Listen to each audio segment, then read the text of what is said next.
Welcome student. In previous lecture in subject business economic, we were discuss about unit number 4. In the last lecture, we were discuss about the meaning of interest, right? કે અગાઉના લેક્ચરમાં આપણે unit number 4નો બીજો topic છે interest એ આપણે start કર્યો હતો. તેની અંદર આપણે મીનિંગ ઓફ ઇન્ટરેસ્ટ છે જોયું હતું, right?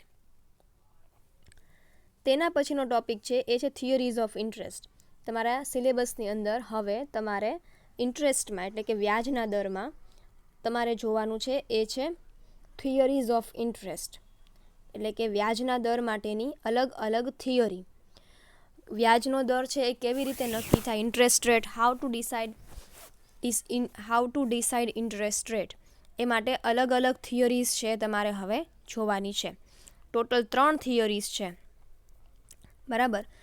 First is the classical theory of interest, second is the loanable fund theory of interest, or we can say the neoclassical theory of interest, and third is Keynes liquidity preference theory of interest. So in the last lecture we were discuss about the meaning of interest rate. Now today we will start theories of interest. હવે તમારા યુનિટમાં mostly જે છે એ theories તમારે વધારે ભણવાની આવશે. સિદ્ધાંતો અલગ અલગ ઇકોનોમિસ્ટ દ્વારા જે કાંઈ પણ થિયરીઝ આપવામાં આવી છે related to the interest rate, related to the money, demand for money, તો આ બધા જે થિયરીઝ અલગ અલગ ઇકોનોમિસ્ટ દ્વારા આપવામાં આવી હોય એના વિશે હવે તમારે જોવાનું છે.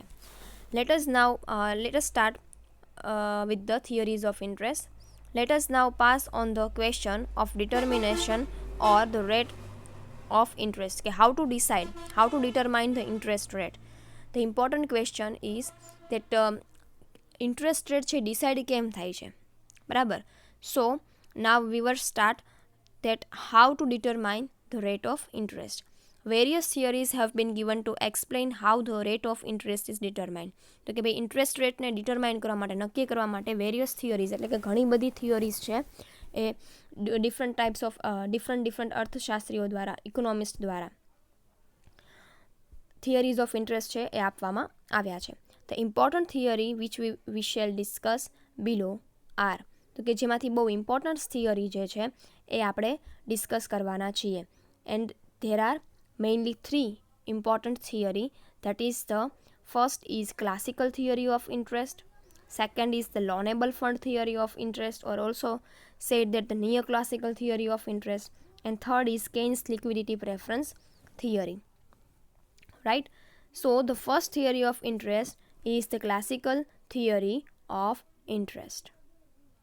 According to the classical theory, the rate of interest is determined by the demand for and supply of capital. તો કે according to the classical theory એટલે કે આપણે જો ક્લાસિકલ થિયરી અકોર્ડિંગ જોવા જઈએ તો how to decide interest rate, તો interest rate is determined by the demand and supply of capital. એટલે કે કેટલા પ્રમાણમાં કેપિટલની સપ્લાય છે અને કેટલા પ્રમાણમાં કેપિટલની ડિમાન્ડ છે એના બેઝ ઉપર આપણે ઇન્ટરેસ્ટ રેટ છે ઇન ક્લાસિકલ થિયરીમાં ડિસાઇડ કરીએ છીએ. And it would settle at the point where the demand for capital and is equal to the supply of capital.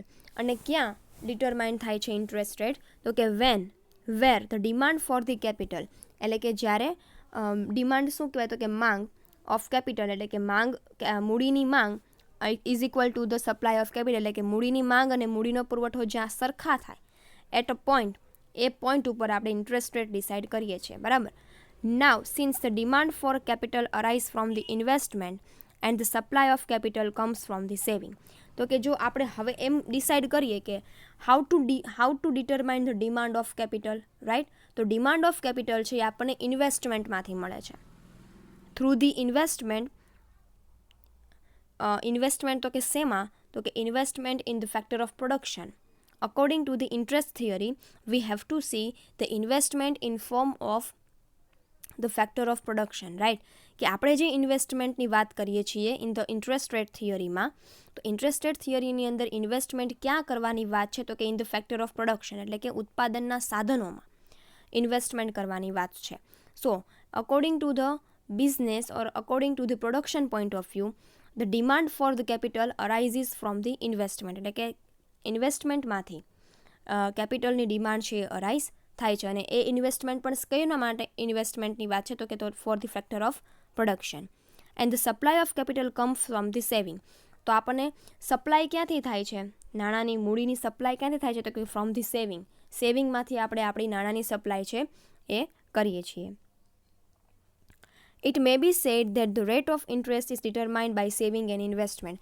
So in other words, we can also say that the interest rate ક્યારે decide થાય તો કે interest rate છે એ saving અને investment ઉપરથી decide થાય. બરાબર. In other words, according to this theory, the rate of interest acts as a balancing factor which equate the volume of saving and investment. તો આપણે જો ઇન અધર વર્ડ કેવું હોય, in other word according to this theory, એટલે કે જો આ થિયરીના આધારે આપણે બીજા શબ્દોમાં કહીએ તો ઇન્ટરેસ્ટ રેટ છે એક પ્રકારનું એક બેલેન્સિંગ ફેક્ટર છે between the saving and investment. Saving અને ઇન્વેસ્ટમેન્ટ વચ્ચે બેલેન્સિંગ ફિગર કરવાનું કામ, બેલેન્સ કરવાનું કામ સેવિંગ અને ઇન્વેસ્ટમેન્ટનું છે. અને when saving and investment are equate એટલે કે ઇક્વલ, સરખા થાય છે, at that point the interest rate is decided. Right? The theory refers to the saving as a real saving to the investment as a real investment. તો કે આ થિયરીના આધારે આપણે જોવા જઈએ તો સેવિંગ અને ઇન્વેસ્ટમેન્ટ એટલે કે રિયલ ઇન્વેસ્ટમેન્ટ અને રિયલ સેવિંગની વાત છે. It means real investment and real saving in the form of factor of production. તમે તમારા ઉત્પાદન માટે જે જગ્યાએ રિયલ ઇન્વેસ્ટમેન્ટ કરો છો અને રિયલ સેવિંગ કરો છો એની વાત અહીંયા ઇન્ટરેસ્ટ રેટ થિયરીમાં આપણે કરીશું. The real saving refers two those goods which are used for a production or a productive purpose. મેં તમને કીધું એમ કે રિયલ સેવિંગ ક્યાં કરવાની વાત છે તો કે રિયલ સેવિંગ ત્યાં કરવાની વાત છે જે તમે તમારા પ્રોડક્શનમાં ઉપયોગમાં તે કરવાના છો. બરાબર. Four the production point of view, for the use of production જે તમે સેવિંગ કરો છો એ તમારું main for the interest rate, main તમારા જે સેવિંગ્સ છે એ કયા પર્પઝ માટે થવા જોઈએ તો કે પ્રોડક્શન પર્પઝ માટે સેવિંગ્સ છે એ થવા જોઈએ.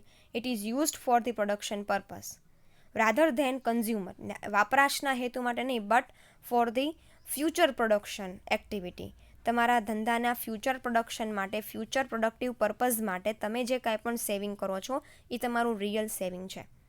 Similarly, real investment refers to the actual production of new capital goods and distinct from the material monetary investment.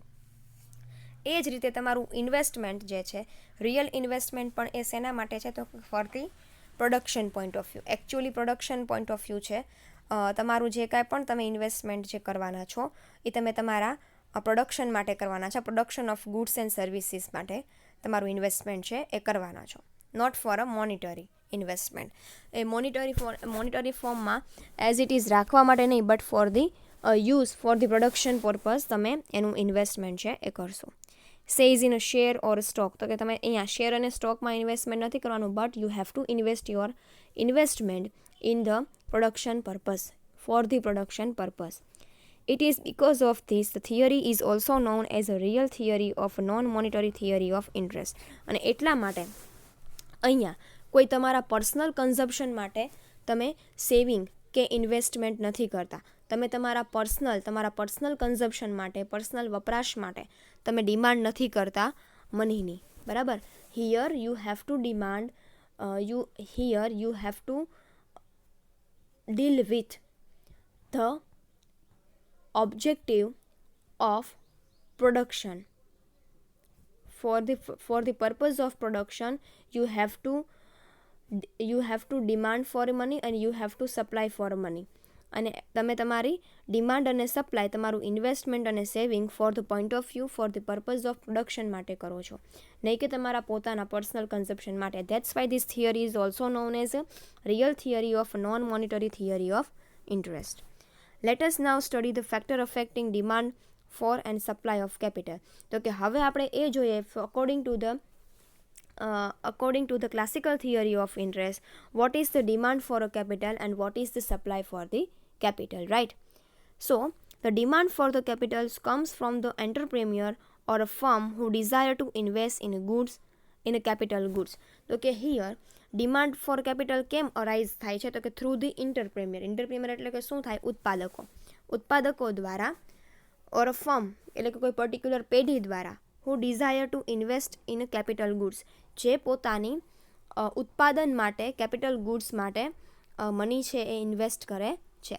Capital goods are demanded because they can be used to produce more of consumer goods which can be sold to earn income. સો તો શું કહે છે કે capital goods are demanded એટલે કે અહીંયા તમે જે કાંઈ પણ કેપિટલની ડિમાન્ડ કરો છો એ કેપિટલની demand for the use of production purpose માટે એ કેપિટલને યુઝ કરવા માટે તમે કેપિટલની ડિમાન્ડ કરો છો. અને એ કેપિટલ છે ક્યાં યુઝ થાય છે? તો કે એ યુઝ થાય છે for producing the consumer goods, એટલે કે જે કાંઈ પણ ગુડ્સ કન્ઝ્યુમર દ્વારા ડિમાન્ડ કરવામાં આવે છે એ ડિમાન્ડને સેટિસ્ફાય કરવા માટે, કન્ઝ્યુમરની ડિમાન્ડને સેટિસ્ફાય કરવા માટે તમે તમારી કેપિટલ છે એની ડિમાન્ડ છે કરો છો. Through you can earn the income, એટલે કે જે કાંઈ પણ કન્ઝ્યુમર ગુડ્સનું ઉત્પાદન કરવા માટે તમે ડિમાન્ડ કરો છો કેપિટલની, એને સોલ્ડ કર્યા પછી એટલે કે એ વસ્તુને વેચ્યા પછી તમને એમાંથી ઇન્કમ અર્ન થાય. એ ઓબ્જેક્ટિવ્સ માટે તમે ડિમાન્ડ કરો છો. This capital goods have revenue productivity like all other factor. અને એટલા માટે તમારા દ્વારા જે કાંઈ પણ કેપિટલની ડિમાન્ડ થાય છે એ કેપિટલની ડિમાન્ડમાંથી તમે ગુડ્સને પ્રોડ્યુસ કરો છો, એટલે કે વસ્તુ બનાવો છો. અને થ્રુ ગુડ્સ તમે રેવન્યુ પ્રોડક્ટિવિટી એટલે કે એમાંથી તમને આવકની ઉત્પાદકતા છે મળે છે. Now for any given types of capital assets, says machine, it is possible to draw a marginal revenue productivity curve showing the addition mod to total revenue by an addition unit of a machine at various level of stock of the machine. સો હવે આપણે જે ઉપર વાત કરી એ શેના માટે વાત કરી? તો કે જે આપણે કેપિટલ ગુડ્સની વાત કરી એ આપણે એવી ગુડ્સની વાત કરી કે જેમાંથી આપણને આપણું કેપિટલ જે છે, ડિમાન્ડ જે આપણે કરીએ છીએ, ડિમાન્ડ ઓફ કેપિટલ જે આપણે કરીએ છીએ which we are using for producing consumer goods and through the producing consumer good we can earn the income, right? So now for any given types of capital asset, જો આપણે એ જ demand એ જ કેપિટલનું જો આપણે અસેટ ખરીદીએ, right, says machine, જો તમે એ જ કેપિટલમાંથી પ્રોડક્શન પર્પઝ માટે કોઈ મશીનરીને પરચેસ કરો, it is possible to draw a marginal revenue productivity કહો. એટલે કે એના દ્વારા આપણને શું મળે છે? તો કે with the use of capital assets like machine તમને માર્જિનલ પ્રોડક્ટિવિટી કર્વ છે એ મળે છે. માર્જિનલ પ્રોડક્ટિવિટી કર્વ મતલબ કે સીમાંત આવકની ઉત્પાદકતાનો એક રેખા મળે છે. The addition made to a total revenue by, તો કે એના દ્વારા તમારા ટોટલ રેવન્યુમાં પણ ઇન્ક્રીઝ થશે. If you are adding the machinery in your production process, તમારું પ્રોડક્શન છે એ વધશે, રાઇટ, તમારી પ્રોડક્ટિવિટી છે એ વધશે, થ્રુ વિચ તમારી ઇન્કમ પણ શું થશે? વધશે.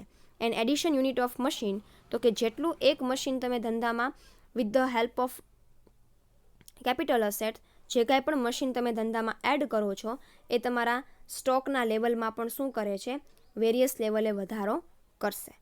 The marginal revenue productivity is a net exceed return of the capital asset, તો કે એના દ્વારા તમારું માર્જિનલ રેવન્યુ જે છે એ ઇન્ક્રીઝ થશે, વધશે. Through the addition of one machine,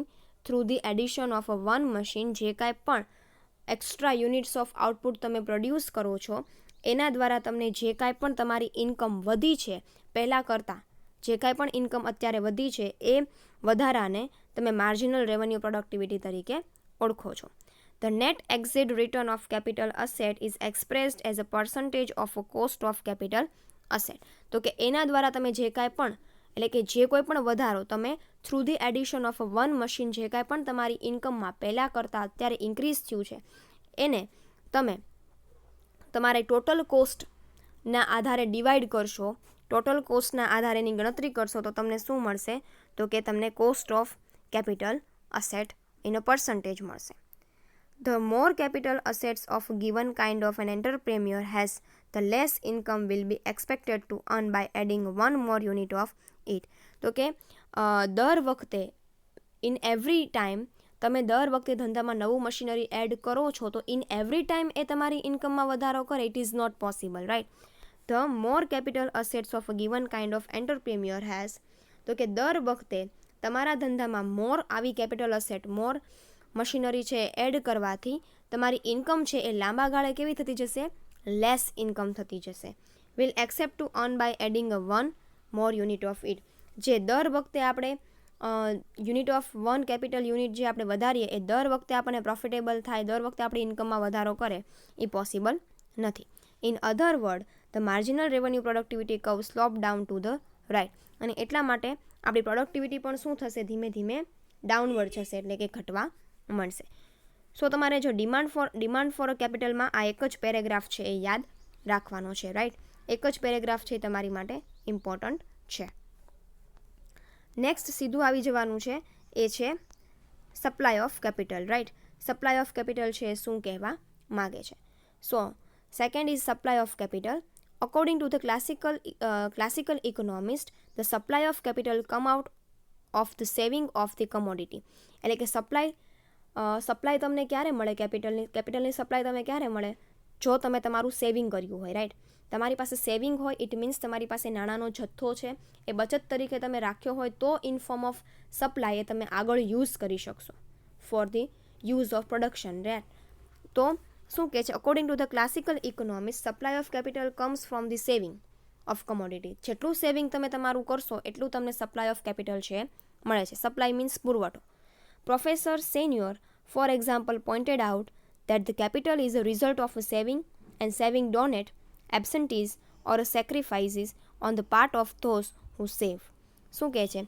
according to the સેન્યોર કરીને એક ઇકોનોમિસ્ટ છે, એનું એવું કહેવું છે કે for example point out that the capital is a result of saving. Capital supply છે એ કેના દ્વારા તમને મળે છે? તો કે ભાઈ એ સેવિંગ દ્વારા મળે છે. Saving denote abstinence or sacrifice on a part of those who સેવ.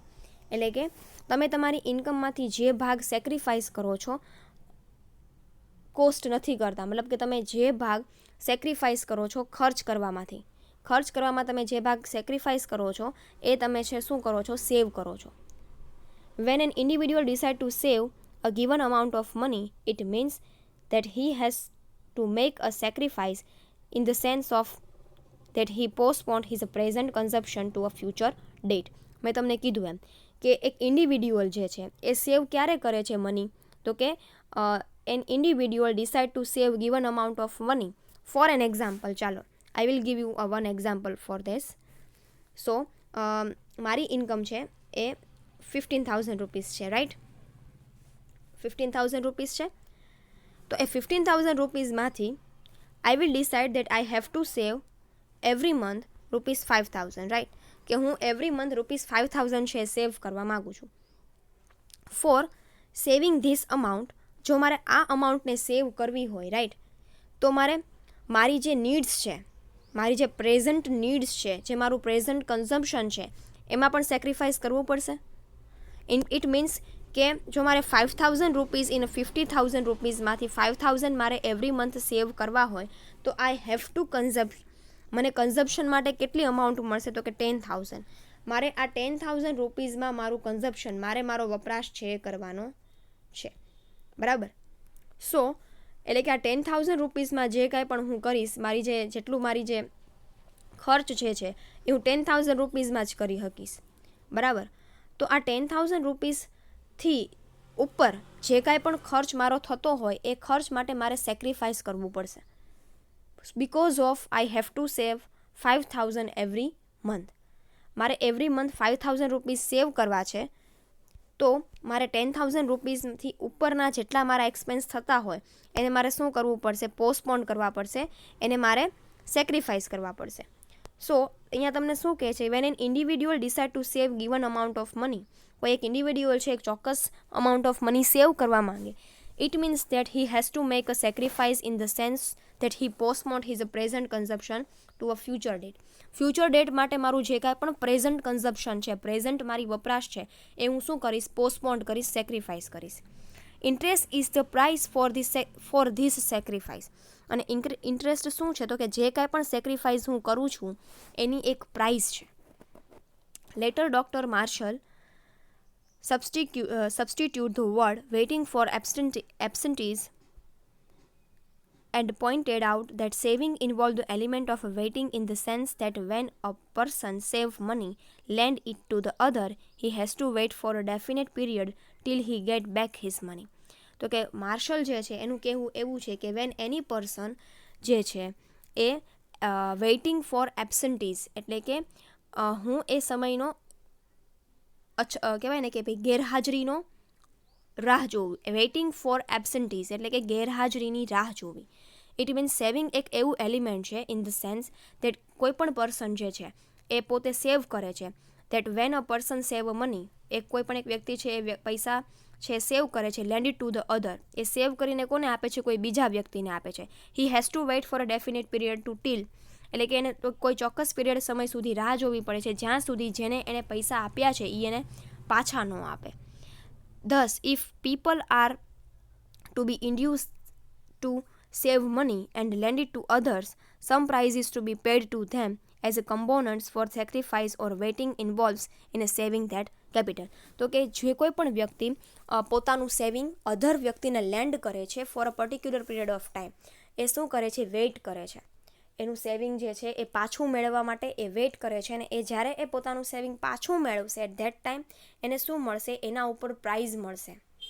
જે કાંઈ પણ સેક્રિફાઈસ એને કર્યું છે, જે કાંઈ પણ એને સમય આપ્યો છે એના સેવિંગને, એ સેવિંગ ઉપર એને કાંઈ કમ્પન્સેશન મળવાનું છે in form of interest. For example હું મારા 1 લાખ રૂપીસ જે છે મારું સેવિંગ છે, હું કોઈ અધર વ્યક્તિને 1 વર્ષ માટે લેન્ડ કરું છું એટલે કે આપું છું. તો 1 વર્ષ સુધી મારે શું કરવું પડશે? રાહ જોવી પડશે કે એ જે વ્યક્તિને મેં 1 લાખ રૂપિયા આપ્યા છે એ મને વિથ ઇન્ટરેસ્ટ છે એ પાછા આપે. ઇટ મીન્સ કે જે કાંઈ પણ સેક્રિફાઈસ હું 1 લાખ રૂપિયા મની સેક્રિફાઈસ કરું છું, બીજા વ્યક્તિને લેન્ડ કરું છું, બીજા વ્યક્તિને આપું છું, એ સમય દરમિયાન એના ઉપર પણ મને શું મળવાનું છે? કમ્પન્સેશન મળવાનું છે in form of interest. Interest is the price for sacrifice and waiting. અને એટલા માટે જ ઇન્ટરેસ્ટ શું છે? તો કે ઇન્ટરેસ્ટ જે છે એક પ્રાઇસ છે જે તમે કાંઈ પણ સમય સેક્રિફાઈસ કરો છો મનીનો યુઝ કરવા માટે એના ઉપર મળતું એક પ્રકારનું પ્રાઇસ છે. Similarly according to the